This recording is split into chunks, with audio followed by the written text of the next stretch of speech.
우리 부활절 행사가 있었습니다. 이 부활절 행사를 맞이할 때에 우리는 또한 예수님께서 십자가에 못 박히시는 사건을 연상하지 아니할 수가 없습니다.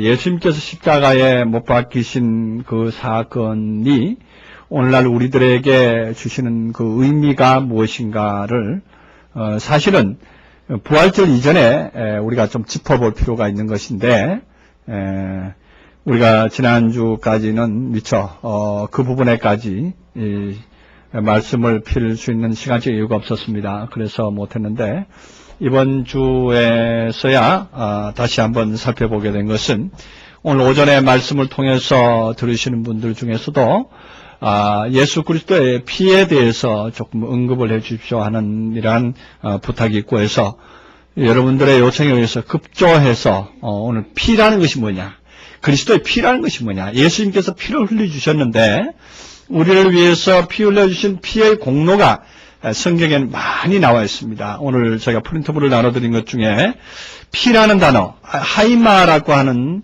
헬라어로 하이마라고 하는 단어가 기록된 신약 성경에 있는 모든 내용들을 거의 다 제가 컴퓨터로 검색을 해서 여러분들에게 프린트로 나눠드렸습니다. 거기에 보면은 피가 어떻게 역사를 한다, 피로 말미암아 어떻게 됐다, 뭐 이런 내용들이 상당히 많은 것을 볼 수가 있습니다. 왜 제가 단어를 전부 다 검색을 해서 여러분들에게 알려드린가 하면은 예수 그리스도의 피에 대해서 확실하게 알아야 되겠다 이런 얘기입니다. 예수 그리스도께서 십자가상에 우리가 피 흘려 돌아가신 그 사건에 대해서는 우리는 잘 알고 있습니다.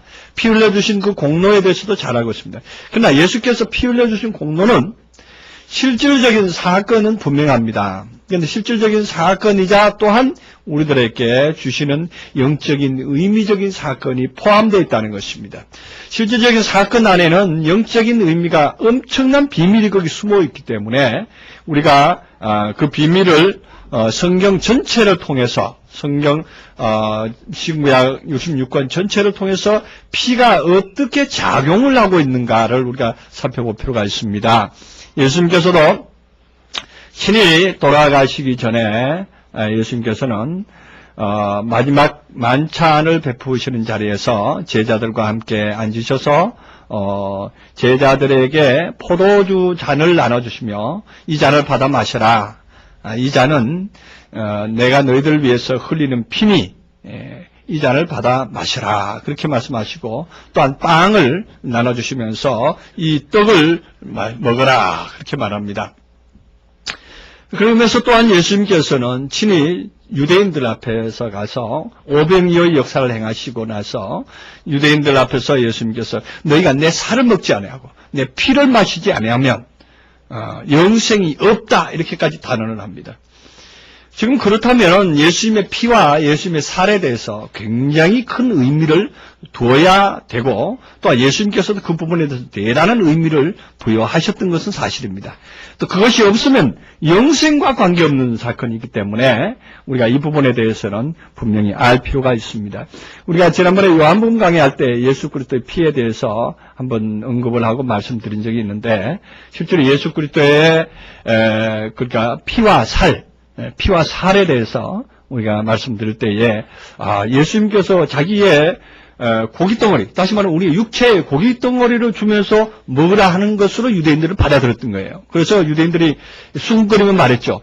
아유, 어찌하여 저가 자기 살을 우리에게 줘서 먹게 하겠느냐. 자기 살을 줘서 어떻게 먹게 하겠느냐. 우리가 돼지고기나 소고기의 육류를 우리가 먹을 줄 알지만 사람 고기까지 우리가 먹을 줄 아는가? 이렇게 해서 자기들을 식인종으로 치부하고 말하는 예수를 보고 그는 깜짝 놀라서 예수의 전을 다 도망갔던 사실을 우리 잘 알고 있습니다. 그러니까 예수님께서는 때로는 전혀 사람들이 알아듣지 못하는 표현을 했다는 겁니다. 내 살을 줄 테니까 너 먹으라 그러니까 오늘날 만약에 그렇게 말하는 사람이 있다면 아마 다 기겁을 하고 도망갈 거예요. 그걸 가지고 뭐 불고기를 해먹을 거예요. 뭐 어떻게 뭐 육회를 해먹을 거예요. 도대체 말이 안 맞는 얘기인데 제자들과 유대인들 사이에서 어떤 사람은 알아들었고 어떤 사람은 못 알아들었던 거예요. 심지어 제자들까지도 그렇게 말을 했던 거예요. 제자들까지도 이야, 저 말씀은 정말 어렵다. 정말 어렵다 이렇게 했습니다. 정말 어려운 말씀입니다. 오늘날까지도 이 말씀에 대해서 어렵기 때문에 해석이 분분합니다. 해석이 여러 갈래로 나와 있습니다. 예수의 피는 무엇이다, 예수의 보혈의 공로는 어떤 것이다, 이런 거에서부터 시작해서 예수의 살은 무엇이다, 그러면서 어떤 교회를 가면요, 매 주일마다 예수의 살을 먹어야 된다 그래가지고 빵 갖다가 만찬을 합니다. 만찬에 참석 안 한 사람은 예수의 몸에 참석을 안 한 사람이다 그래가지고 그건 안 먹은 사람들 열애를 시킵니다. 포도주 같다는 거 드시면서 하시는 말씀이 예수의 피에 참여를 했다 그러는데, 그거 먹어가지고 예수의 피에 참여한다면 아마 우리 맨날 합시다 여기서. 그럴 수만 있다면 예수의 피에 참여한다는 것은 의미 아닙니까? 의미. 예수님께서도 그때 당시에 포도주를 나눠주시면서 이것은 너희를 위한 나의 피다 이렇게 말을 했거든요. 그러니까 피와 포도주와 무슨 연관성이 있을 거예요. 그죠? 그리고 또 예수의 살과 빵과도 무슨 연관성이 있을 거예요. 그래서 빵 얘기하기 전에 500여의 역사를 행하시고 예수님께서는 먼저 빵을 먼저 해석을 해보면 좀 일리가 빨리 캐치를 할 것 같아요. 예수님께서 500여의 역사를 요한복음 6장에서 행하시고 그 다음에 너희가 배부른 까닭에 나를 찾는데 진정으로 표적을 본 까닭에 나를 찾았으면 좋겠지만 그렇지 못하고 오히려 배부른 까닭에 나를 찾는다. 그렇게 말하면서 모세가 양식을 하늘에서 내려주었지만 그것은 실상 하나님께서 내려준 것이다. 이렇게 말하면서 영원한 양식을 내가 너희에게 주겠다. 그렇게 말했습니다. 의미적으로 본다면 우리가 양식, 살, 떡 이런 의미는 거의 다 말씀인가 보다. 말씀 정도겠지. 우리 예수님께서 주시는 우리에게 주시는 말씀 정도겠지 하고 우리는 늘 받아들입니다. 그러면서 잘 받아들이는데 거기까지는 좋았습니다. 거기까지는 받아들이는데 그 이상으로 못 넘어가죠. 그 이상으로 못 넘어갑니다. 예수님께서 하시고자 했던 말씀은 말씀, 진리 이런 쪽보다는 더 진지한 것, 더 확실한 것을 주시고자 해서 요한복음에서는 너의 살을 먹고 내 피를 마시지 아니하면 나와 상관이 없고 영생에 관계가 없다 말씀을 주셨던 것입니다. 근데 우리는 그 의미까지는 추적해서 들어가지 못합니다. 왜냐? 사람이 한계가 있기 때문입니다. 우리가 사람이 생각하는 한계가 있기 때문입니다. 그리고 성경에서 말하는 것을 우리는 문자적으로 보는 데에 이미 안경이 껴져 있기 때문에 그렇습니다. 성경에서 말하는 하나님께서 주시는 안경, 우리 오전에 말씀드린 것처럼 주께서 주시는 그 안경을 우리가 끼고 성경을 들여다보면은 우리 예수님께서 내 살, 내 피 하고 말씀했던 그 내용이 뭔지를 분명하게 보일 수 있습니다. 그러나 그 안경이 없는 한 우리는 끝까지 예수님께서 자기의 죽음을 상징하는가 보다. 예수님께서 죽음을 죽어서 우리들에게 어떤 영향력을 행사를 하시는가 보다. 여기까지는 추적을 해볼 수가 있겠죠. 그러나 우리가 오늘 부활절을 지나면서 연속적으로 이 부활절의 의미를 살리면서 예수님의 피와 예수님의 살, 우리들과 무슨 관계가 있는가를 우리가 결부시켜서 보는 관점인데, 항상 우리가 말씀을 대할 때는 그러한 관점이 무엇을 말하고 있는가를 먼저 우리는 파악을 하고서 성경에 들어가야 됩니다. 예수님께서 피 흘리신 그 사건, 예수님께서 또한 몸을 친히 내놓아 주신 그 사건, 그것은 오늘날 우리들에게 어떠한 연관성이 있는가, 그것이 참 중요합니다. 근데 제가 그거를 이겁니다 하고 답을 즉석에서 지금 알려드릴 수도 있습니다. 그러나 지금 알려드려버리면 여러분들이 나중에는 그 의미가 제대로 살아나지 못합니다. 여러분들 스스로 그 뜻을 발견해 보시기 바랍니다. 진실로 그 뜻이 무엇인가를 발견해서 성경적인 증거를 가졌을 때 우리는 말씀에 힘이 있다 이렇게 말할 수가 있습니다. 성경적인 증거가 없는 그 말씀은 메아리와 같아서 귓전을 울릴 수밖에 없지만 실질적으로는 내면에 들어가지는 못합니다. 그래서 제가 오늘 조금 시간을 오버해서까지도 우리가 프린트물을 준비를 했는데 여러분들이 프린트물을 한번 참고해 보시면서 한 단어 한 단어 내려가면서 한번 파악을 해 보시기 바랍니다. 먼저 마태복음 이 순서대로 그냥 기록하다 보니까 절수가 앞뒤가 안 맞는 것도 있습니다. 여러분들께서 참조해서 보시기 바랍니다. 마태복음 23장 35절 맨 위에 있죠. 여러분들 같이 한번 읽어주세요. 그러므로 의인의 아벨의 피부로부터 성전 제단 사이에 너희가 죽인 바가라의 아들 사가라의 피까지 땅에서 흘린 의로운 피가 다 너희에게로 돌아가리라. 지금 마태복음 23장에서는 의인 아벨의 피다 이렇게 말합니다. 의인 아벨의 피가 흘러서 의인 아벨의 피는 성경 역사적으로 보면 약 한 6,000년 전 사건입니다. 지금부터 보면은 창세기 사건이죠. 아벨이 죽었는데 그 피로부터 성전 제단 사이에서 죽인 바가라의 아들 사가라의 피까지 땅 위에서 흘린 의로운 피가 너희에게로 돌아가리라.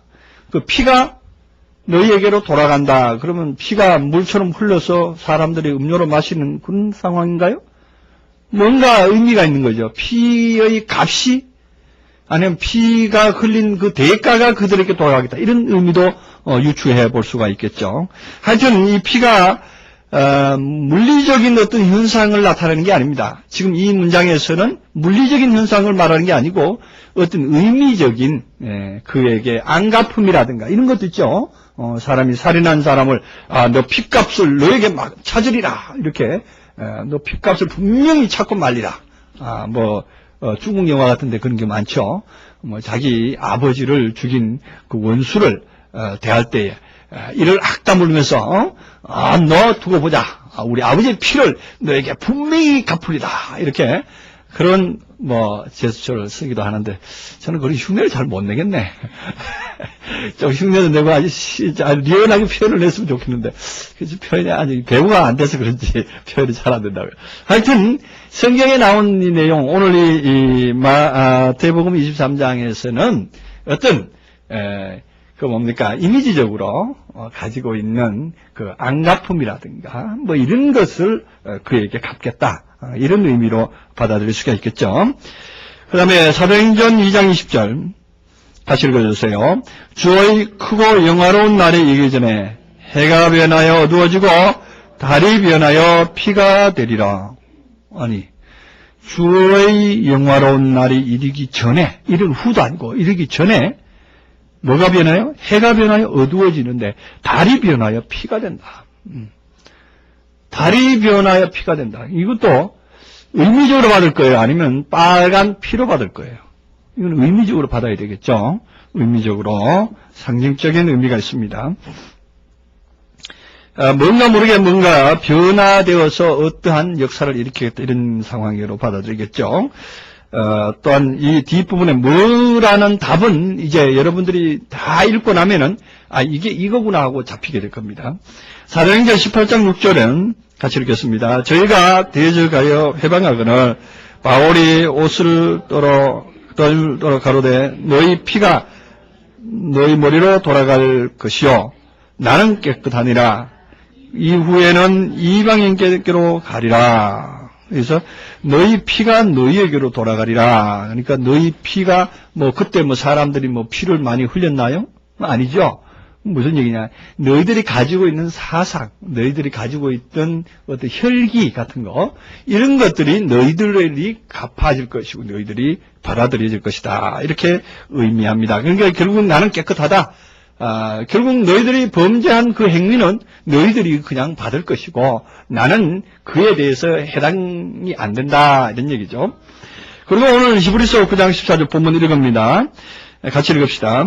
하물며 영원하신 성령으로 말미암아 흠없는 자기를 하나님께 드린 그리스도의 피가 어찌 너희 양심으로 죽은 행실에서 깨끗하게 하고 살아계신 하나님을 섬기게 못하겠느냐. 자, 오늘 이 본문에 나온 성령으로 말미암아 흠없는 자기를 하나님께 드린 그리스도의 피가 너희 양심으로 죽은 행실에서 깨끗게 하고 살아계신 하나님을 섬기게 못하겠느냐 이렇게 말하죠. 그래서 그리스도의 피, 하나님께 드린 그리스도의 피. 여러분, 예수님께서 하나님께 피를 언제 드렸죠? 언제 드렸죠? 십자가에 못 박힐 때 드렸어요? 십자가에 못 박히는 당시에 피를 흘리셨으니까 그 피를 하나님께 드린 것이 됐죠. 여러분이 생각할 때 그렇게 드린 것으로 받아들이죠. 그런데 그것이 드립니다. 이렇게 받았기보다는 그 피는 사실은 누가 받았습니까? 땅이 받았죠. 땅이 받았습니다. 근데 그 피를 이 성경에서는 하나님께 드렸다 이렇게 말합니다. 지금 요거를 조금 상황을 여러분들이 생각을 좀 해보시라 이거죠.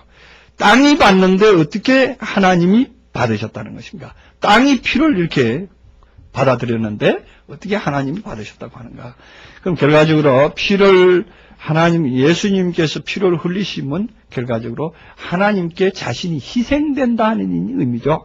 희생되어서 뭔가가 드려지는, 자신이 완전히 하나님 앞에서 없어지는 이러한 상황까지도 유추해 볼 수 있습니다.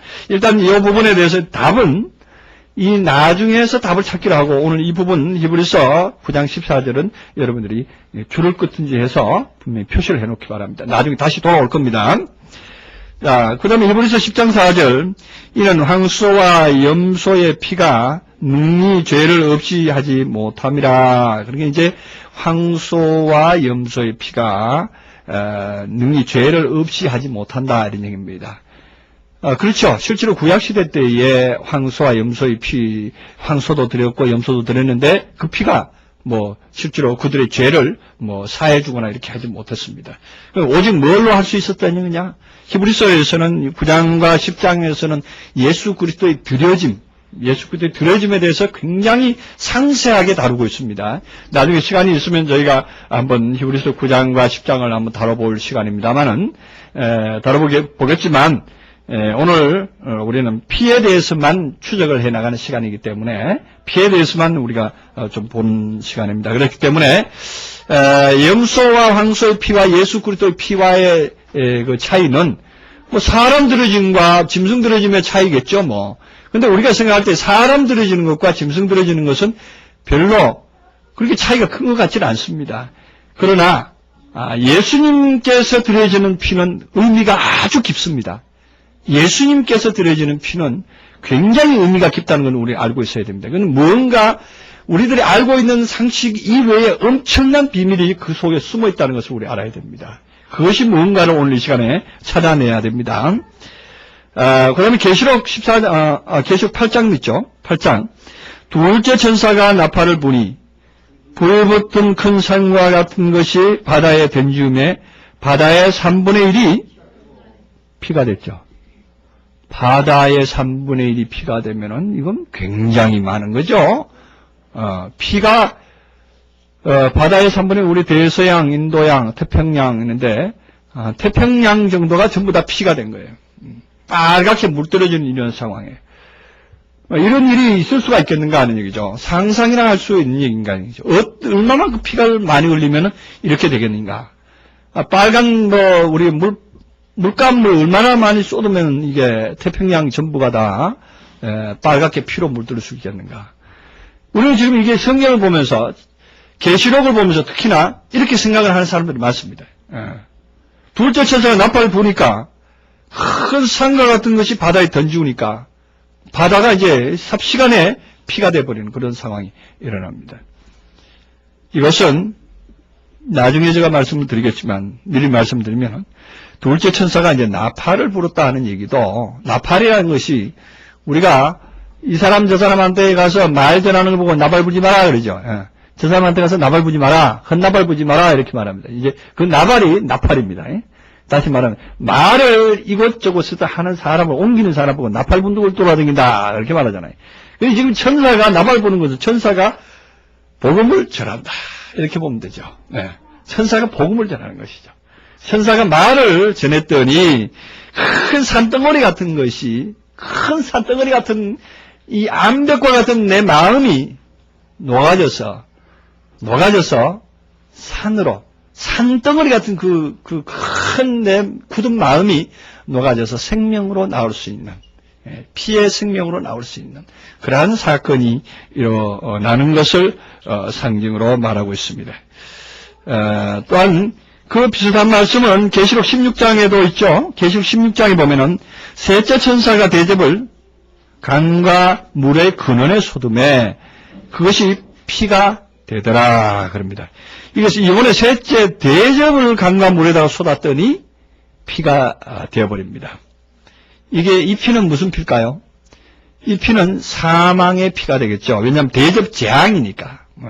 재앙으로 말미암아서 일어나는 사건은 피는 피인데 피는 항상 뭡니까? 생명을 약동하게 하는 겁니다. 우리 몸에 피가 없으면 어떻게 됩니까? 우리 몸에 피가 없으면 이 몸이 활동을 못합니다. 이 피 대신에 아마 물 갖다가 보충해놓고는 우리가 사람이 살 수가 없습니다. 피는 분명히 피로 있어야만이 피 속에는 각종 영양소가 다 들어있기 때문에 우리가 그것을 활동할 수가 있습니다. 그래서 이 강의 근원에 쏟았더니 피가 되는데 이 피는 피도 의의 피가 있고 사망의 피가 있다는 걸 우리가 알아야 됩니다. 네. 의의 피. 의로 생명을 살리는 피가 있는가 하면은 사망으로 끌어들어가는. 그래서 모세가 지팡이를 그 호숫가에 내리치니까 그 호수가 전부 피가 되어버렸잖아요. 그죠? 그래서 사람들이 그 물을 못 마셨더라 이렇게 말하잖아요. 그 피 역시 못 먹는 피죠. 죽은 피죠. 죽은 피, 사망의 피다 이렇게 볼 수가 있습니다.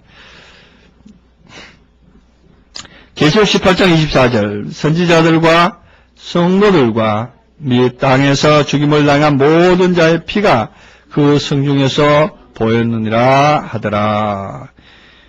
아니 그 성중에 이 피를 갖다가 성경에서는 이 계시록에서는 참 아주 현란하게 표시를 합니다. 그 성중에서 온 피바다가 됐다는 얘기예요. 피바다가 됐다. 옛날에 김일성이가 남한에 이 폭탄을 던져서 남한에다가 폭탄을 투하를 해서 온 남한 천지가 피바다가 될 것이다 이렇게 말하는데 그 피바다 그것이 실제로 피가 많아서 피바다가 되는 게 아니죠. 그들이 다 죽었더라 이런 의미도 있는 것이고 그들이 다 죽음으로 들어갔더라 이런 의미도 있는 것입니다. 그래서 죽임을 당한 자의 피가 죽임을 당한 그들의 어떤 사상이 성중에 보였다 이렇게 볼 수도 있습니다. 마태복음 23장 35절 아까 했던 말씀 또 여기 또 기록되어 있네요. 왜 두 번씩이나 이렇게 기록해 놨을까? 자, 누가복음 11장 51절 곧 아벨의 피로부터 제람과 성전 사이에 죽임을 당한 사가라의 피까지 하리라. 내가 너희에게 이르노니 과연 이 세대가 담당하리라. 무엇을 담당한다는 얘기죠? 피값을 담당한다 이런 얘기죠. 피값이라는 것은 그들이 잘못했던 그런 어떤 대가를 받겠다 이런 얘기죠. 누가복음 20장 20절입니다. 저녁 먹은 후에 잔또 이와 같이 하여 가라사대 이 잔은 내 피로 세운 새 언약이니 곧 너희를 위한 붓는 것이라. 너희를 위하여 붓는 것이라. 그래서 예수님께서 만찬 속에서 포도주를 가지셔서 하시는 말씀이 이 잔은 내 피로 세우는 새 언약이다. 그럼 예수님께서 피를 받아 마시라 했던 것은 뭘 받아 마시라는 얘기입니까? 나의 언약을 받아 마시라 이런 얘기입니다. 피로 세우는 나의 언약이다 이런 얘기입니다. 상징적인 의미는 예수 그리스도의 언약을 말하는 것입니다. 그 언약이라는 것은 또 무엇인가 우리가 추적을 해봐야 되겠죠. 예수 그리스도의 피는 곧 언약을 상징하는데 언약은 뭐냐? 생명의 말씀으로 또한 볼 수가 있습니다. 생명의 말씀으로. 이제 언약을 일단 요 정도로 해놓고 여러분들이 언약에 대해서 한 번 더 의문을 가져보시기 바랍니다. 그 다음에 사도행전 20장 28절 보입니까? 여러분들 볼펜으로 하나씩 체크를 해가면서 보시기 바랍니다. 저도 같이 그렇게 하고 있습니다. 너희는 자기를 위하여 또는 온 양떼를 위하여 삼가라. 성령이 저들 가운데 너희로 감독자를 삼고 하나님이 자기 피로 사신 교회를 치게 하셨느니라. 하나님이 문제 자기 피로 샀어요? 하나님이 교회를 피로 샀어요? 요즘 교회들을 피로 삽니까? 하나님이? 하나님 피가 얼마나 많아서 몇 드럼이나 갖다 놓고 팔고 사고 했습니까? 몇 갈론이나 갖다 놓고 팔고 사고 했느냐 말이죠. 이거 다 뭡니까? 지금 이 말씀은 하나님이 피로 사셨다 하는 얘기는 하나님이 친히 자신의 생명으로 바꿨다 이런 얘기죠. 자신의 생명으로 바꿨다 이런 얘기입니다. 하나님이 친히 자신의 어떤 그 대가를 치르고 이 교회를 샀다 이런 얘기입니다. 그 교회라고 하는 것도 어떤 에클리시아 교회는 무슨 교회입니까? 유형교회와 무형교회 같다 그랬죠. 실제로 무형교회 우리들을 다 피로 값주고 샀다 이런 얘기입니다. 그러면 하나님이 우리를 피로 값주고 샀는데 우리를 피로 주고 샀다는 얘기인데 하나님이 누구에게 피로 주고 샀을까요? 피를 누구에게 줬겠냐면 받는 사람이 있을 거 아니에요. 거래라는 게 있죠. 거래를 우리 생각해보자. 거래. 거래를 할 때에 받는 사람이 있고 누가 나를 어디다가 가둬놨었기 때문에 보석금을 치르고 나를 빼왔을 거 아니에요. 그죠? 그럼 피를 받는 사람은 누구? 보석금으로 말미암아서 나온 사람은 누구예요? 그리고 이 거래 관계를 우리는 잘 생각해 봐야 돼요. 하나님이 피로 값주고 나를 샀는데 값을 받는 사람은 누구였는가? 그걸 생각을 해봐야 됩니다. 그래서 그런 의미로 우리가 다시 한번 피에 대한 것을 정확하게 우리가 한번 점검을 해볼 필요가 있습니다. 그래서 자기 피로 사신 교회를 치게 했다. 로마서 3장 25절입니다. 이 예수를 하나님이 그 피로 인하여 믿음으로 말미암아 화목제물로 세우셨으니 이는 하나님께서 길이 참으시는 중에 전에 지은 죄를 간과하심으로 자기의 의로우심을 나타내려 하심이니. 뭘로 인해서 이 예수를 하나님이 그의 피로 인하여 믿음으로 말미암아 화목제물로 세웠다. 피를 화목제물로 세웠다 이런 얘기입니다. 피를 통해서, 피를 인하여가 아니라 피를 통해서 예수 그리스도의 피를 통해서 화목제물로 세우셨다. 피라는 것은 화목제물로 사용됩니다. 용도가 그렇게 된다는 거죠. 피의 용도가 하나 나왔죠. 피는 이제 하나 나왔는데 뭐죠? 화목제물로 세우는 용도가 있는 거예요. 피라는 것은 화목제물로 세우는 용도가 있습니다. 이거 한번 잘 기억해내세요. 피의 용도, 첫 번째 화목제물로 세운다. 그 다음에 고린도전서 11장 25절입니다. 식후에 또한 이와 같이 잔을 가지시고 가라사대 이 잔은 내 피로 세운 새 언약이니 이를 행하여 마실 때마다 나를 기념하라.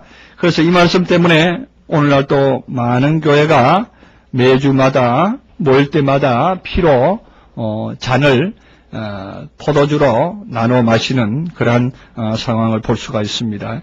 그래서 잔을 가지시고 말씀을 하셨는데 뭘 말했는가 하면은 바울 사도께서도 이 일에 대해서 하나의 피로 세운 언약을 말하고 있다는 얘기입니다. 언약. 피는 두 번째 언약이다 이런 얘기입니다. 피는 두 번째 하나의 언약이다. 이 용도 두 번째입니다.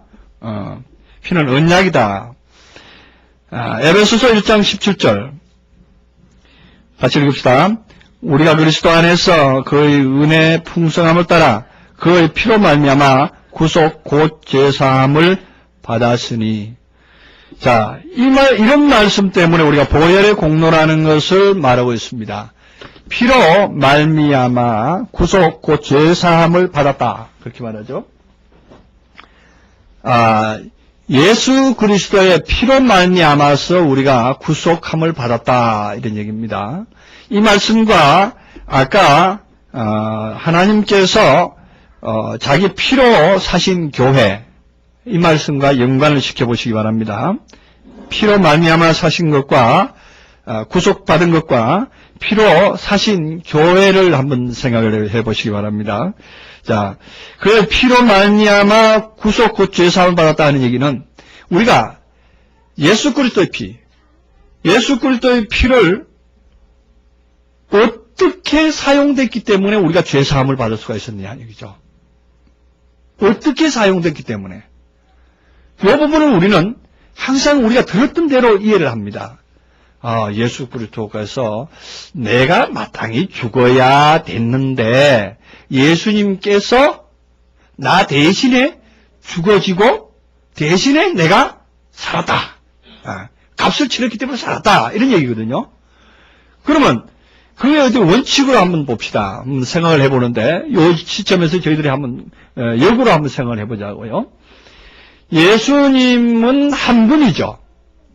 우리 지금 현재 인구는 몇입니까? 60억입니다. 그죠? 약 60억이 되는데, 60억을 수용할 수가 있다, 이런 얘기인데, 그러면, 그런 능력은 어디서 나오는가?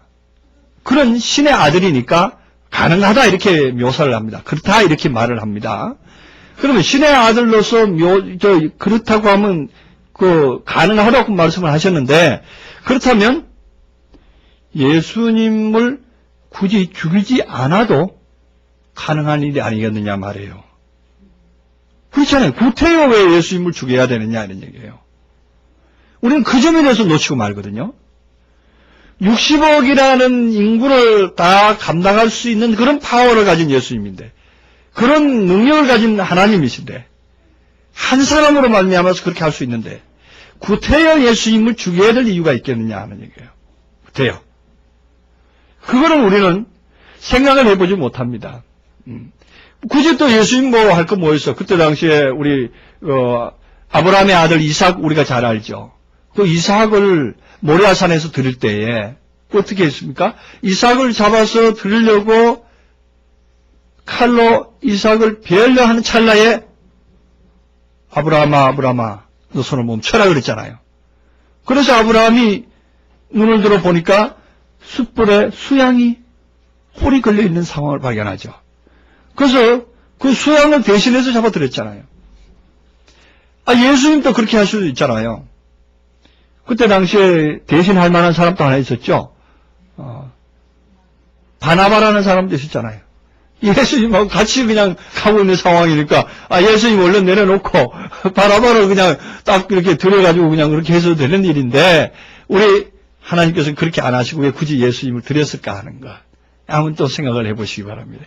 그래서 여기서 우리가 좀 더 깊이 생각을 해보면은, 예수님의 피로 말미암아서라는 이 전치사 말미암다 하는 단어는요, 통하여라는 전치사입니다.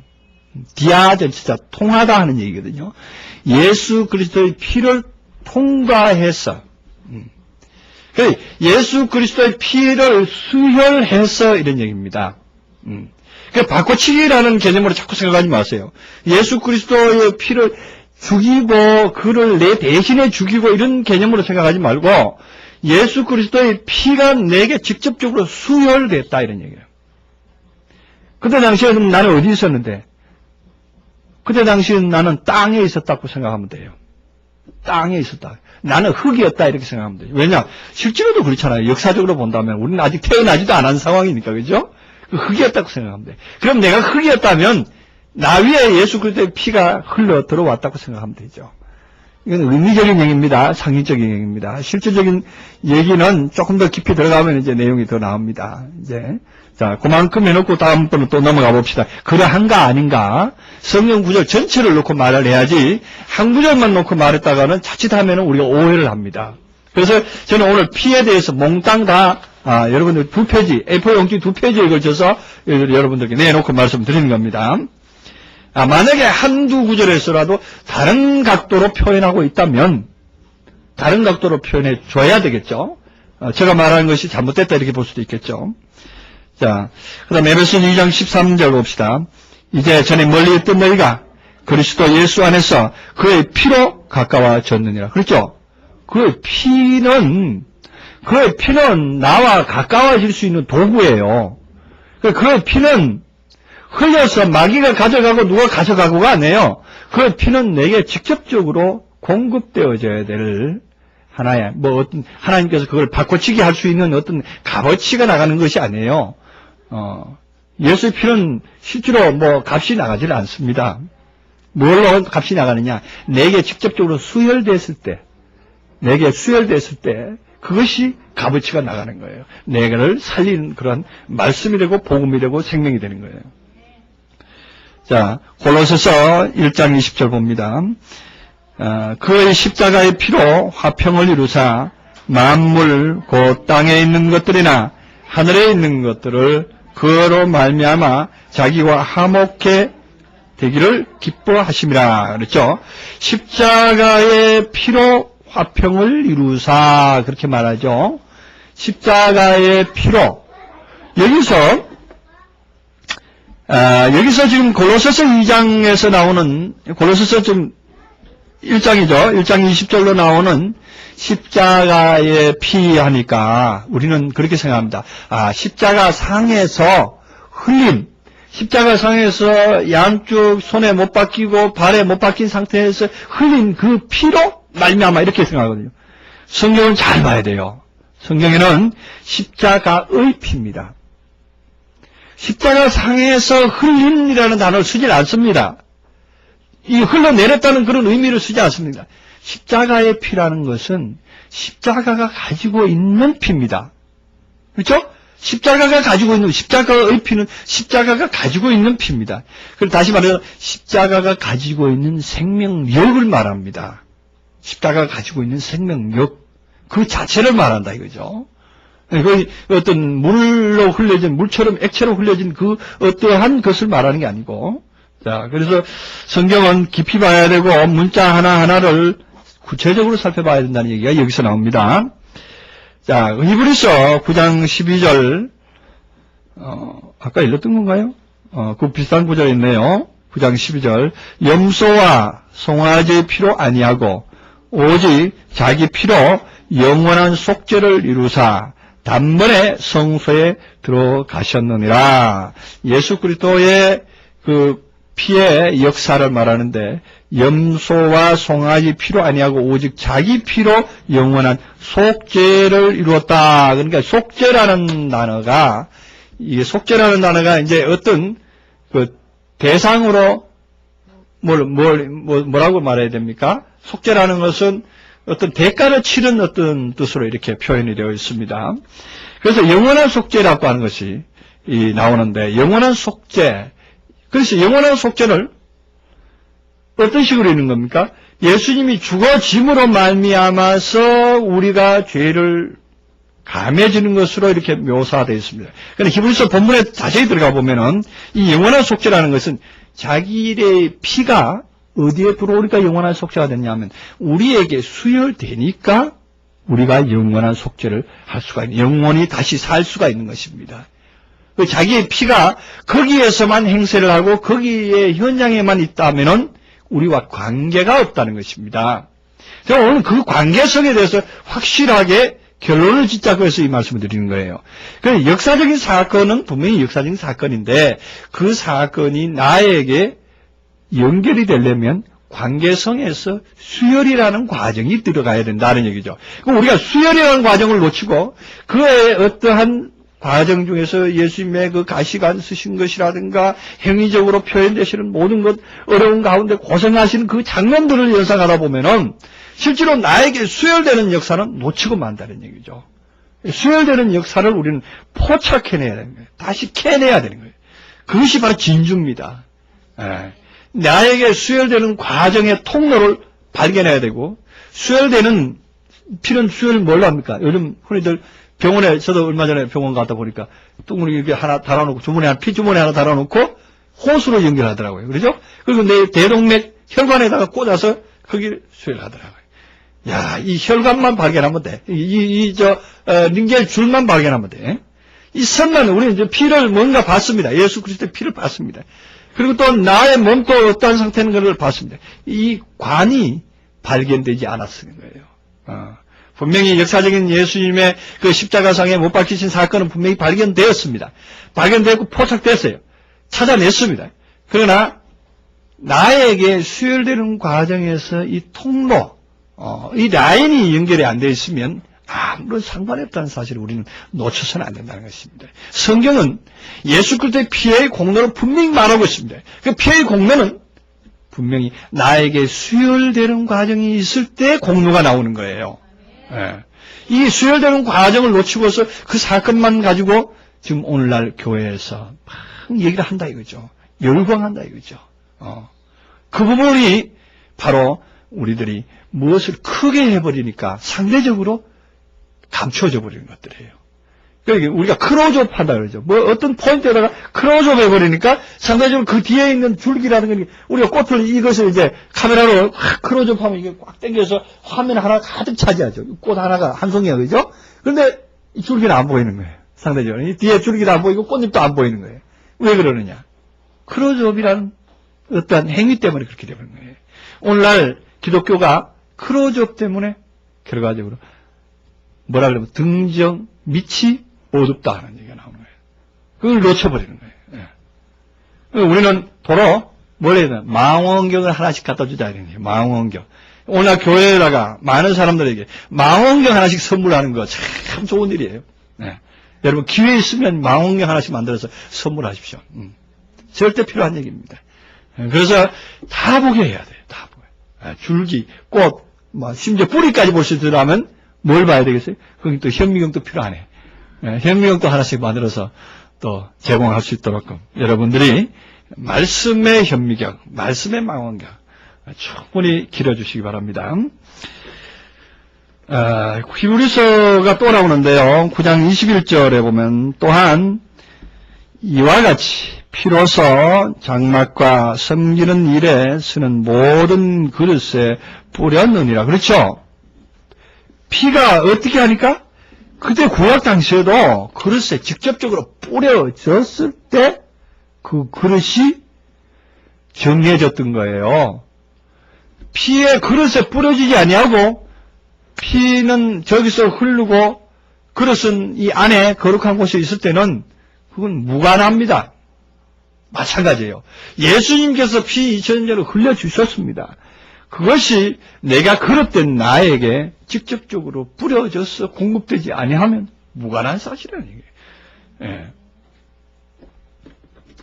히브리서 9장 22절 율법을 쫓아 그의 모든 물건이 피로서 정결케 되나니 피 흘림이 없은즉 사함도 없느니라. 피 흘림이 없은즉 사함도 없다는 얘기가 바로 그러한 것이죠. 피 흘림이 그래서 예수님의 피 흘림이 없은즉 그렇게 표현하는데 예수님의 피의 흐름이 있으면 바로 공급되는 라인을 통해서 내게 공급됨이 없으면 그 의미를 놓쳐버리. 그는 혼자 계속 흐르고 계시는데 나는 그가 피 흘려줌에 따라서 주여 감사합니다. 나를 위해서 피 흘려주셨다.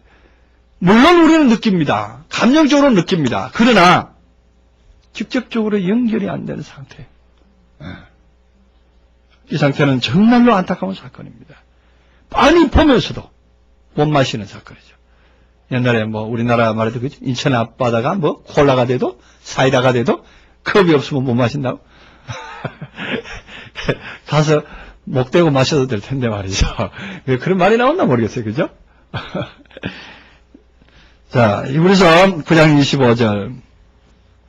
대제사장마다 다른 것의 피로서 성소에 들어가는 것 같이 자주 자기를 드리렵고 아니하실지니. 해마다 다른 것의 피로서 성소에 들어가는 것이 것 같이 자주 자기를 드리렵고 아니하실지니. 그러니까 예수님께서 매번 돌아가시지 않아도 된다 이런 의미로 하신 말씀이죠. 그리고 이 부분은 어떤 문장 안에서 나오는 말씀을 뚝 잘라나니까 앞뒤 구절이 뭔지 지금 모르는 상황이 됐습니다. 시간이 있으면 다 찾아보겠는데 시간이 그렇지 못합니다. 자, 히브리서 13장 12절. 그러므로 예수도 자기 피로서 백성을 거룩해 하려고 성문 밖에서 고난을 받으셨느니라. 성문 밖에서 고난을 받으셨는데 예수도 자기 피로서 거룩해 하시려고 우리를 거룩해 하기 위해서 예수 그리스도의 피가 필요했던 것이죠. 그래서 우리는 원래 사실은 피가 있긴 있는데 무슨 피가 있었냐? 아까 계시록에 봤던 사망의 피가 있었던 거예요. 이 사망의 피는 우리가 이제 쏟아내 버리고 새로운 피, 신선한 피, 예수 그리스도의 생명의 피를 우리는 공급받아야 됩니다. 네. 히브리서 13장 20절. 양의 큰 목자이신 우리 주 예수를 영원한 언약의 피로 죽은 자 가운데서 이끌어내신 평강의 하나님이 영원한 언약의 피로 죽은 자들 속에서 이끌어내셨죠. 죽은 자들 속에서. 여기도 죽은 자 복수입니다. 그래서 그 예수를 영원한 언약의 피로 죽은 자들 속에서 이끌어내신 하나님인데, 그러면 양의 큰 목자이신 우리 주 예수죠. 예수를 영원한 언약의 피를 통해서 죽은 자들 가운데서 이끌어내신 거예요. 다시 말해서 이 분장은 히브리서 13장에서는 뭘 말하는 거예요? 우리들 가운데서 예수 그리스도를 이끌어 올리심이에요. 우리가 이뻐서 우리를 이끌어 올리시는 게 아니에요. 우리 하나님께서는 생명은 누구냐 하면은 내 속에 계신 그리스도가 생명이거든요. 이 생명체를 끌어 올리시는 거예요. 내가 끌어올라가는 게 아니고, 여러분들 내가 올라간다고 생각하면 큰 오산입니다. 내가 하나님 앞에 귀엽다고 생각하면 안 돼요. 나는 그릇이다 이거예요. 예수를 담고 있는 그릇에 불과한 것입니다. 질그릇은 우리가 그러지 않습니까? 그 질그릇에 보화가 있으면 그 보화가 귀하다 이거죠. 질그릇이 귀한 것이 아니라. 그래서 이 보화된 그리스도 예수를 다시 끌어올리시는 것은 그가 생명이기 때문에, 피 자체이기 때문에 그 피 자체를 증폭시키고 키워서 끌어올려 주시는 분이 하나님이시다 이런 얘기죠. 우리에게 생명을 역사하시는 하나님의 역사는 바로 그러한 것이다 이런 얘기입니다. 베드로전서에서는 베드로 사도가 오직 그 1장 19절에서는 이렇게 말합니다. 오직 흠없고 점없는 어린 양 같은 그리스도의 보배운 피로 한 것이다. 그렇게 말합니다. 무엇을 했다는 얘기입니까? 1장 19절 한번 봅시다. 베드로전서, 이럴 때는 컴퓨터가 좀 머리가 둔한 것 같아요. 이 앞구절도 좀 찾아서 같이 올려주면 좋을 텐데. 1장 18절부터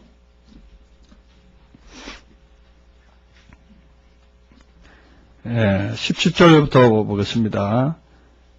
외모로 보지 않고 각 사람의 행위대로 판단하시는 자를 너희가 아버지라 부르신즉 너희의 나그네로 있을 때에 두려움으로써 지내라. 너희가 알거니와 너희 조상의 도전함을 유전한 망령된 행실에서 구속된 것은 은이나 금같이 없어질 것으로 한 것이 아니요 오직 흠없고 점없는 어린 양 같은 그리스도의 보배로운 피로 한 것이다. 그러시죠. 지금 이 말씀을 이제 앞으로 보니까 족상의 그 유전한 망령된 행실에서 우리를 구속해낸 그 의미, 조상으로부터서 받은 우리의 그 유전한 모든 망령된 행실들 있죠. 우리가 조상이면 어디 뭐 다른 조상입니까? 우리들이 가지고 있던 그 사상의 조상들이죠. 사상의 늪 속에서 헤매고 있는 우리들을 뭘로? 예수 그리스도의 피로 우리를 끌어냈다 하는 얘기죠. 이 말씀 무슨 말이에요? 예수 그리스도의 피로 뭐 값주고 샀다 이런 얘기가 아니죠. 다시 말해서 우리가 어지러운 사상 가운데, 어지러운 생각 가운데, 우리 조상들의 유전 가운데, 사상 가운데 젖어 있는 우리를 예수 그리스도의 생명의 말씀을 공급하시니까 그 말씀을 공급받은 우리는 이제 어떻게 됩니까? 다시 새 생명으로 나올 수가 있었던 거예요. 모든 우리들이 알고 있던 사상관념들이 어떻게 됐다는 얘기입니까? 상대적으로 녹아지는 것이고 상대적으로 없어지는 상황입니다. 그러니까 나팔을 불 때, 그 나팔 소리를 들을 때 이러한 기적이 일어나는 거예요. 우리가 말씀을 들을 때에 우리가 그 말씀을 우리 마음속에 받아들이게 되면은 그 말씀으로 말미암아 그 말씀이 하나의 생명체가 되고 생명력이 되어서 내 속에 있던 모든 악의 역사들을 물리치고 잠재우고 우리로 하여금 다시 새 생명 가운데로 나오게 하는 그러한 것을 표현하고 있는 것입니다. 요한일서 5장 6절이죠. 요한일서 5장 6절. 이는 무가 피로 임하신 자니 곧 예수 그리스도라 하시라. 물로만 아니요 물과 피로 임하셨고 예수께서 뭘로 임했다고요? 물과 피로. 언제요? 지금 이 말씀은 언제 뭘로 임한 걸 말합니까? 예수께서 2000년 당시에 육체로 오실 때 그때 물과 피로 임하셨나요? 아니죠. 그럼 지금 이 요한일서 5장에서는 언제 그 사건이 있을 것이라는 얘기를 합니까? 과거로 말합니다. 물로만 아니고 물과 피로 임하신 자니 곧 예수 그리스도시라. 물로만 또 아니고 물과 피로 임했다. 다시 또 물로만 또 아니고 이렇게 또 주장하는 이유는 여기에 물이 뭘 말합니까? 예수님께서 뭐 누구처럼 물 대통령으로 있었나요? 그런 적 없죠. 그런 상징이죠. 그러니까 지금 물하면 그런 의미를 낳을 수도 있죠. 그런 물의 역사는 뭘 말합니까? 세례 요한의 역사를 물의 역사다 그러잖아요. 세례 요한의 역사는 물의 역사고 물세례의 역사고 그것이 뭡니까? 물이라는 것은 말씀의 물이죠. 그래서 디모데에게 말씀할 때 그랬죠. 너희 몸에 자주 나는 비위로 인해서 물만 쓰지 말고 포도주도 조금씩 써라 그렇게 말했죠. 그래서 디모데가 뭐 몸이 아파서 뭐 위장병이 나서 뭐 물 마시지 말고 포도주도 먹어라? 그 얘기는 아니죠. 디모데의 몸이 무슨 몸이기 때문에? 예수 그리스도의 교회가 디모데의 몸이기 때문에 그 몸에는 물로 된 말씀, 맹물 설교하지 말고 뭔가 뼈대가 있는 생명력을 주는 의미 있는 말씀을 하라 이런 얘기겠죠. 예. 그래서 물만 먹지 말라는 얘기죠. 우리도 물 좋아하다가 안 돼요. 물 좋아하다가 자칫하면 물에 빠져버려요. 물 좋아하다가 빠져버리면 거기서 물 좋아하다가 물에 빠져서 안 나온 존재들 있죠? 성경에 보면은. 봤어요? 돼지들. 그렇죠? 귀신에게서 나간 돼지가 산비탈로 내려놨더니 어디로 가버렸어요? 물에 들어가가지고 안 나왔어요. 아직도 안 나왔어요. 그거 좋은가 봐. 그거 들어가서 아직도 나왔다는 얘기 못 들었어요, 아직. 왜 그러냐? 무슨 귀신이라고? 물귀신? 그렇게도 볼 수 있죠. 예. 그렇게도 보여집니다. 그래서 다시 말해서 물을 좋아하는 존재들은 그쪽으로 자꾸 사람을 끄집어 당깁니다. 그래서 예수님께서 그쪽으로만 머물지 않으셨습니다. 어디로? 생명체로 머무르셨다. 그래서 물만 가지고 오시지 않으시고 피도 가지고 오셨다는 사실이에요. 그래서 말씀만 하시는 분이 아니다는 얘기예요. 이 피라는 것은 뭐냐? 예수께서 임하시긴 임하셨는데 그때 2000년 전에 임하신 사실을 말하는 게 아니고 물만 아니고 피도 임하셨다는 얘기는 생명력으로 임하셨다는 얘기예요. 말씀만 가지고 임하시는 것이 아니라 생명력을 가지고 임했다. 제가 왜 피를 가지고 왜 생명하느냐 하면은 자 구약 성경 창세기 노아 사건 때에 하나님께서 9장 3절부터 봅시다. 창세기 9장 3절에 보면은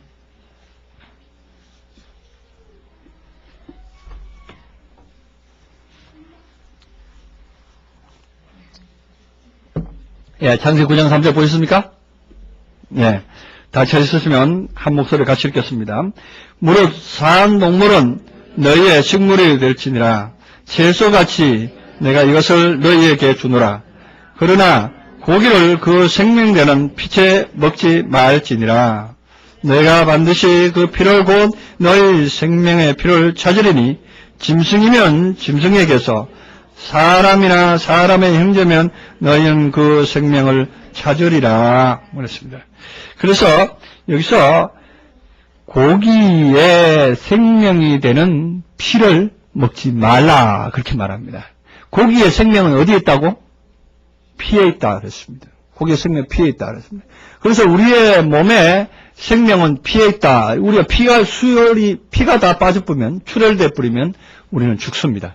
그래서 어떤 사람은 피를 자살하는 사람들 중에 그런 사람 있죠? 옛날에는, 요즘은 뭐 그런 사람 별로 보기 드문데, 옛날에는 자기 동맥을 잘라가지고 이제 자살하는 사람도 있습니다. 왜? 피를 다 빼뿌리고 나면은 죽는 거죠. 그래서 그것이 생명이다. 이렇게 표현을 했습니다. 그러니까 피는 무엇이냐? 생명이라는 의미를 가지고 있습니다. 근데 여러분들, 창세기 말씀을 읽으면서 의문을 가지신 적이 없습니까? 고기를 먹는데, 피 빼고 먹으라고 그랬죠?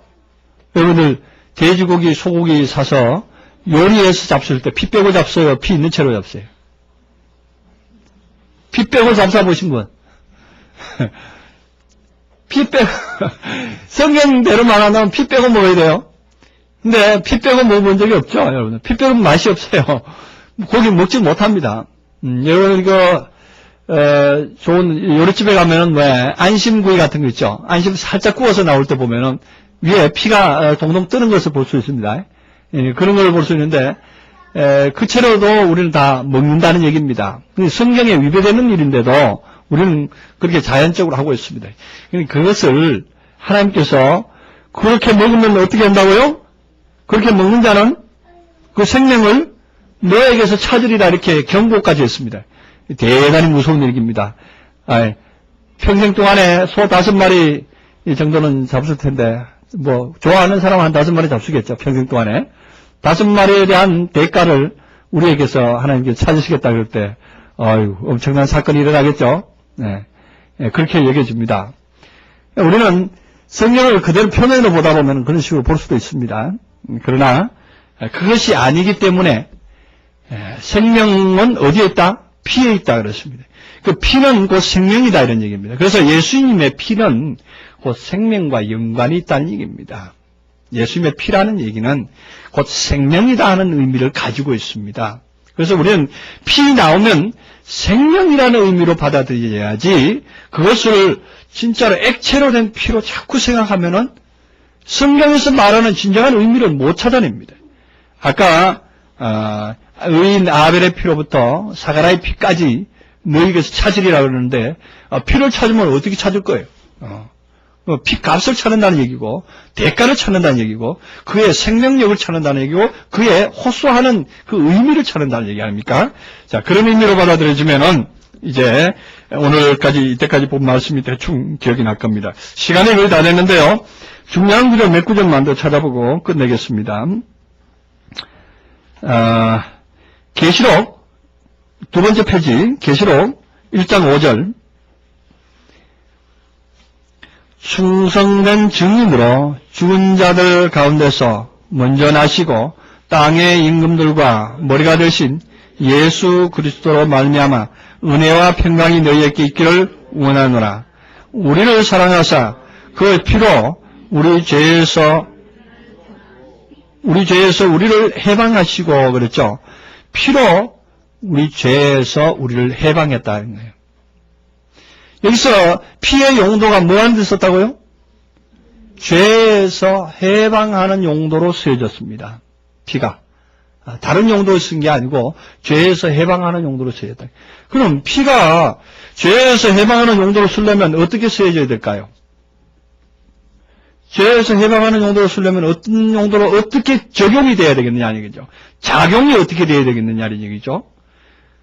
죄에서 해방하려면 우리가 죄를 어떻게 가지고 있었습니까? 우리가 생각 속에 가지고 있었습니다. 그죠? 우리 죄가 우리 피부에 가지고 있지 않죠? 여러분은 죄를 가지고 있을 때 어디에 가지고 있습니까? 보따리 따로 차고 있어요? 여기? 옆에? 마음 심보 이 보따리 여기다가? 주머니 한번 내보세요. 아무도 가진 게 없으면서 가지고 있다 그런다니까? 죄 가지고 있다 그런다니까? 그런데 그 죄를 없애는 데는 피가 필요하죠. 네, 용도가 그겁니다. 그래서 이 피는 생명이기 때문에 이 생명체가 들어오면은 예수 그리스도의 생명의 력이 들어오면은 이게 이 생명력 하니까 이것도 조금 이제 이따가 또 보충 설명해야 되겠습니다만은 이 생명력이 들어오면은 상대적으로 쓸모없는 그림과 같은 것들이죠. 우리가 가지고 있던 것들은. 우리가 가지고 있던 것은 다 좋은 것으로 여기지만 사실 진짜 생명을 싹 틔우는 뭘 역할합니까? 그림 역할을 합니다. 여기 지금 꽃이 있습니다. 이 꽃 밑에는 각종 이제 흙에 나오는 각종 요소들, 그 다음에 또 우리 인간들이 쓰다가 버린 것들, 퇴비 같은 것들이 아주 좋은 요소가 됩니다. 그것이 다 이제 우리를 이 생명력을 싹 트게 합니다. 예. 그러니까 우리가 가지고 있던 율법이라든가 이론 같은 것들은 결과적으로 생명이 있을 때 효용 가치가 있는 거죠. 생명이 딱 심어지면 그것은 이제는 제 역할을 하는 거예요. 율법이라는 건 제 역할을 합니다. 그래서 사실은 우리 속에 예수 그리스도의 생명이 심어졌을 때에 거기서 뿌리를 내리고 그것이 영양분을 공급해서 오히려 그리스도의 생명으로 나오게 하는 역할을 합니다. 자, 그래서 예수 그리스도의 피가 우리를 죄에서 해방했다 하는 얘기는 바로 그런 뜻입니다. 우리는 가치 기준을 이 거름덩어리에다가 가치 기준을 주고 있었는데, 그 가치 기준을 이제는 무시할 수가 있는 거예요. 이게 거름이었구나. 이게 참 좋은 건 줄 알고 붙잡고 있었는데, 알고 봤더니 거름덩어리였구나. 이걸 이제 알게 해주는 것이 예수의 생명의 피입니다. 이 생명의 피가 이런 역할을 합니다. 그래서 이 용도에서 예수의 피가 얼마나 중요하다는 걸 압니다. 그래서 이 예수의 피가 이런 용도로 쓰일 때 진짜 피의 가치가 나오는 것입니다. 생명의 가치가 나오는 것이죠. 계시록을 또 들어가면은 자, 그럼 계시록 5장 9절 한번 더 봅시다. 5장 9절. 새 노래로 노래하여 가로되 책을 가지고 그 인봉을 떼기에 합당하시도다. 일찍 죽임을 당하사 각 족속과 방언과 백성과 나라 가운데서 사람들을 피로 사서 하나님께 드리시고, 피로 사서 하나님께 드리는데 누구 피로 샀죠? 여기에 누구 피로 팔고 샀다는 얘기는 없죠. 사람들을 피로 사서, 사람들을 족속과 백성과 방언 가운데서 사람들을 피로 사긴 사는데 생명력으로 그 사람들을 끌어냅니다. 피로 산다는 얘기가 그런 얘기죠. 바꿔치기 한다는 얘기입니다. 오늘날 이 세상에 있는 많은 사람들에게 사실은 예수 그리스도의 생명의 메시지를 주는 것이 필요합니다. 생명의 메시지를 주면은 그들은 다 하나의 매수가 되는 것입니다. 새로 사는 것이 됩니다.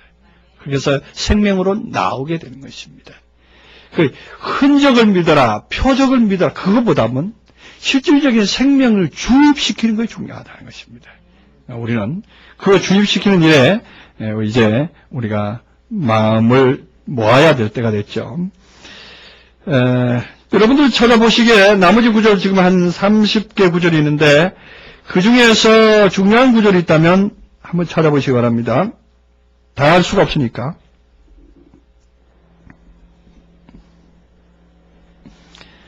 요한복음만 들어가 볼까요?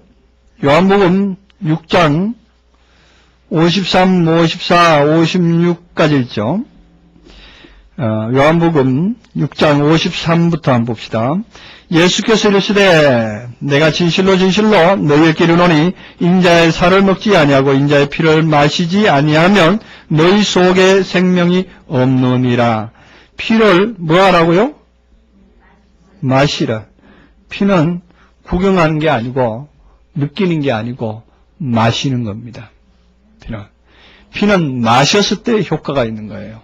피는 마셨을 때. 공급되었을 때 효과가 있는 거예요. 피는. 그래서 예수 그리스도의 피를 우리가 마시기 위해서는 뭘 해야 되겠습니까? 예수님이 지금 이 땅에라도 계시면 그분이 피 흘리실 때 가서 컵으로 이렇게 받아가지고 좀 마셔보겠는데 그분이 안 계시잖아요. 어떤 방법이 있겠느냐는 얘기죠. 지금 이런 문제에 대해서 생각을 안 한다니까요. 이런 문제에 대해서. 피를 안 마시면 생명이 없다 그러는데 피를 마실 생각은 안 하고 피 구경한다니까. 피 구경. 그렇잖아요. 환상적인 구경하잖아요. 예수님 피 흘리셨다. 나도 옛날에는 그랬습니다. 피 구경하고 나도 한번 마셔본 적이 있는데 기도를 깊이 했는데 굴에 들어가서 기도를 하는데 기도하다 보니까 하늘로 이번 예수님이 나타났어요. 그래서 사랑하는 아들아, 내가 여기 있느라 내 피를 받아 마시라. 진짜 피가 여기서 뚝뚝뚝 흘려요. 입을 대고 마셨는데 정말 목에 느낌이 그래요. 여러분들 그런 느낌 정말로 진짜로 물 마시듯이 꿀꺽꿀꺽 느껴요. 한 30모금 마셨을 거예요. 그러고 났는데 상황이 달라졌어요. 그때 겨울인데요. 바깥에 눈이 아주 이만큼 쌓였었어요.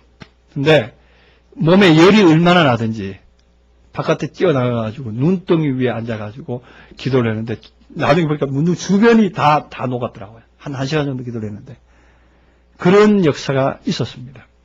그런 역사가 있고 난 다음에 야, 나는 주님의 피를 마신 사람이다. 그 자부심이 대단했어요.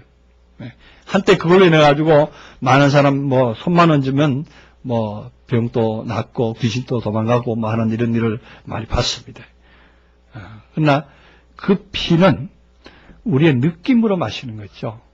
그를 언제 후에 내가 그 피를 마시긴 마셨는데 왜 이럴까? 그걸 발견한 적이 있었는데 스스로가 발견을 했죠.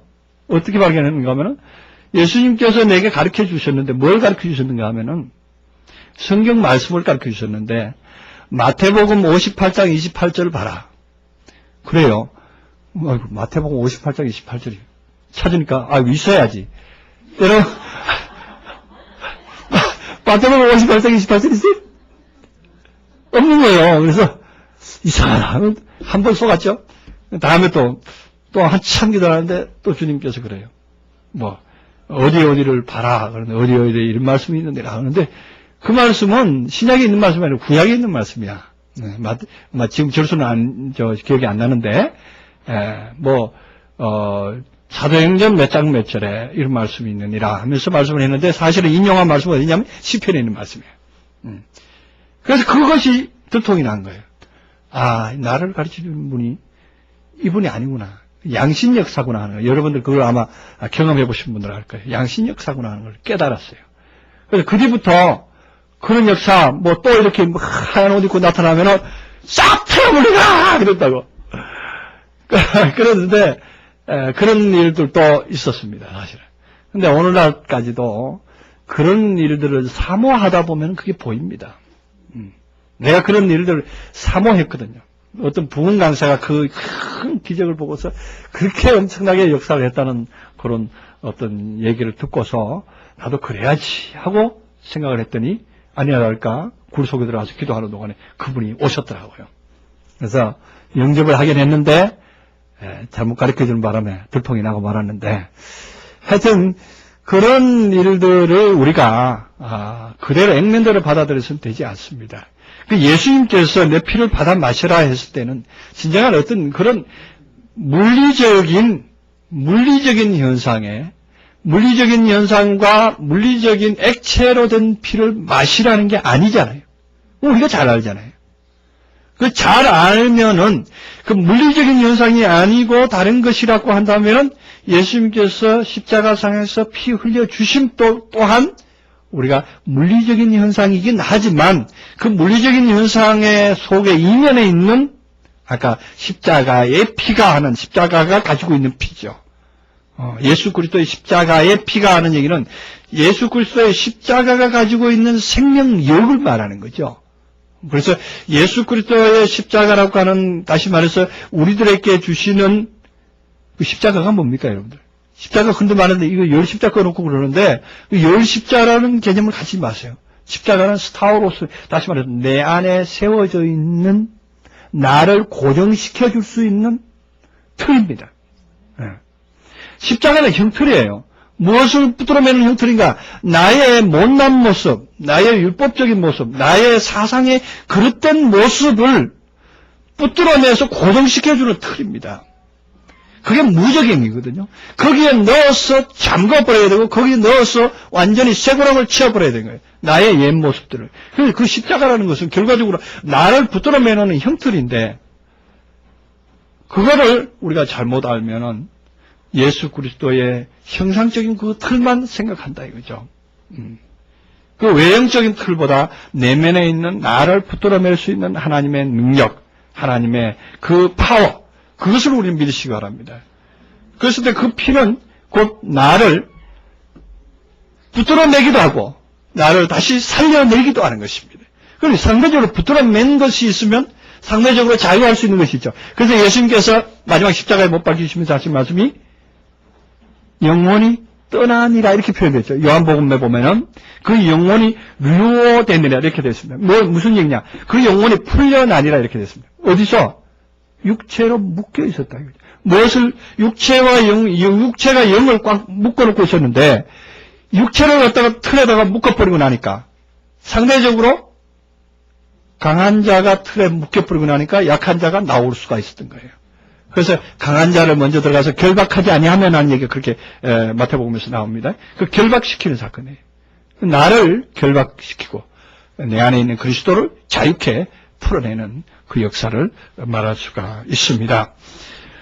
그래서 요한복음에서는 그런 말씀으로 피를 마시라. 6장 54절에도 그렇게 나옵니다. 내 살을 먹고 내 피를 마시는 자는 영생을 가졌다. 이렇게 말합니다. 피를 마시는 자는 영생을 가졌다. 그 다음에 56절에서 내 살을 먹고 피를 마시는 자는 내 안에 거하고 나도 그 안에 거하니라 이렇게 되어 있습니다. 피를 마신 자만 서로 함께 거할 수가 있는 것입니다. 피는 마시는 겁니다. 그래서 마시는 거는 다시 말해서 공급된다 이런 얘기입니다. 직접적으로 수혈된다 이런 얘기입니다.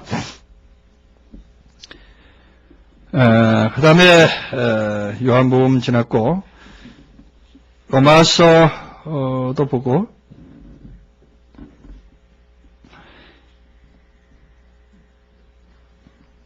히브리서 10장 19절 하나 보고 마치겠습니다. 아까 본문 보고 마치겠습니다. 히브리서 10장 19절.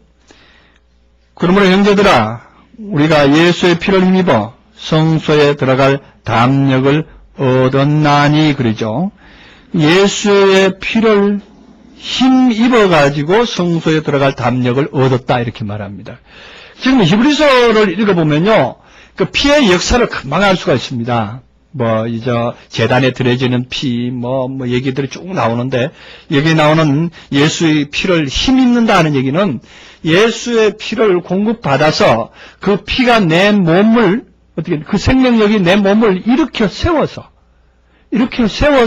내 몸을 움직이게 할 때에 비로소 성소에 들어갈 담력을 얻는 거예요. 이 성소라고 하는 지성소, 여기는 오로지 누구만 들어가죠? 대제사장만 들어갈 수가 있는 거예요. 그래서 우리가 예수 그리스도의 피를 공급받으면 우리는 뭐냐? 아들이라는 자격을 갖추기 때문에 그 아들은 어디로 들어갈 수 있느냐? 하나님의 계신 곳으로 들어갈 수가 있는 거예요.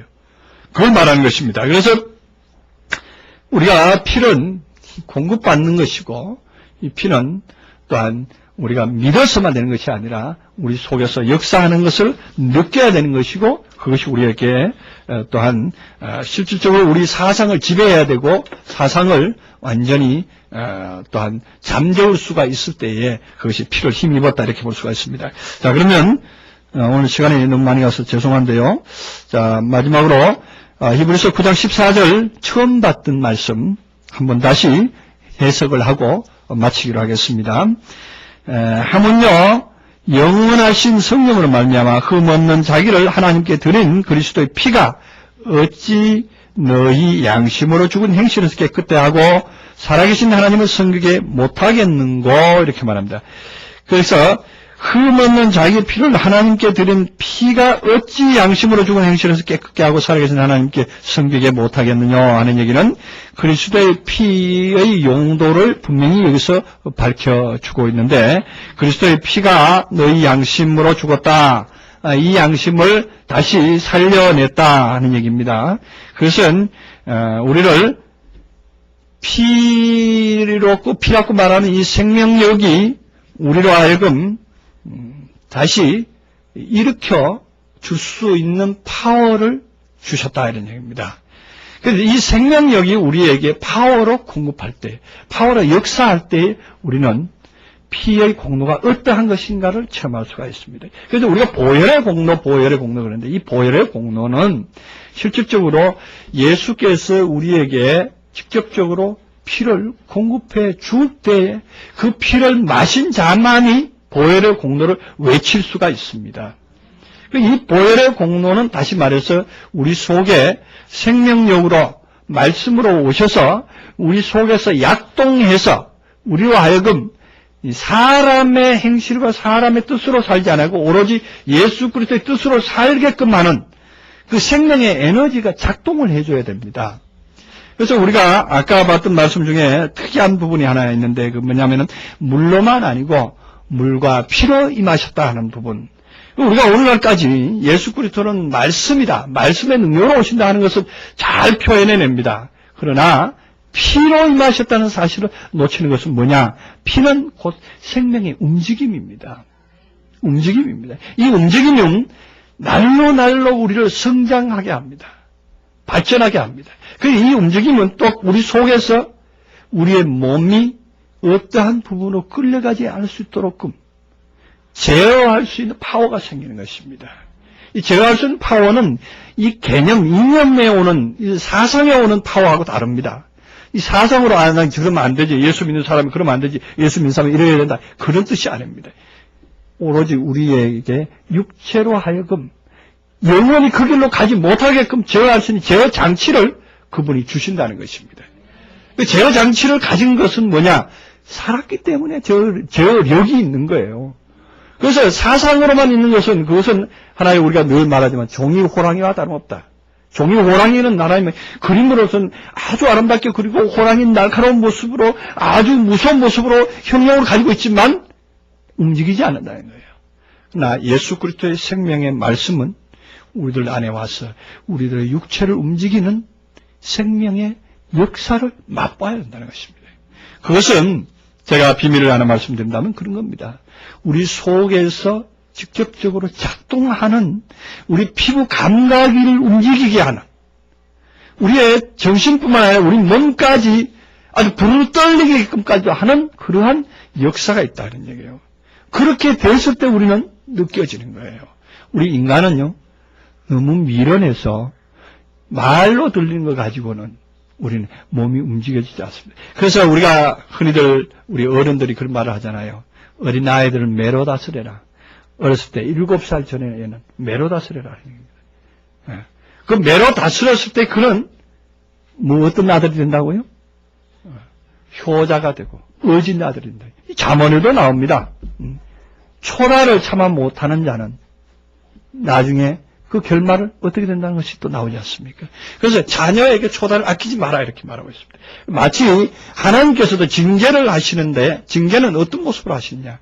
우리의 마음만 징계를 하시는 게 아닙니다. 생각만 징계하시는 게 아닙니다. 우리의 몸까지도 징계하시며 우리 몸까지도 제어하시는 하나님의 능력을 볼 수가 있습니다. 그것은 뭐냐? 그것은 하나님의 생명력이 예수 그리스도의 생명력이 우리 안에서 작동할 때만이 가능하다 이런 얘기입니다. 우리 안에서 작동하는데 그것이 곧 우리의 몸과 우리의 마음, 우리의 모든 생각까지도 제어해주는 그런 능력이 있을 때 가능합니다. 근데 우리는 믿음 생활을 한다면서 그런 제어하는 그 하나님의 능력의 손에 우리는 들어가기를 오히려 두려워합니다. 예수 그리스도 피에 참여한 사람은 이런 제어하는 역사에 대해서 오히려 환영합니다. 주께서 내 몸을 치시고 주께서 내 몸을 다스리시고 주께서 내 몸을 이끌어 가실 때에 주여 감사합니다 소리를 할 수가 있습니다.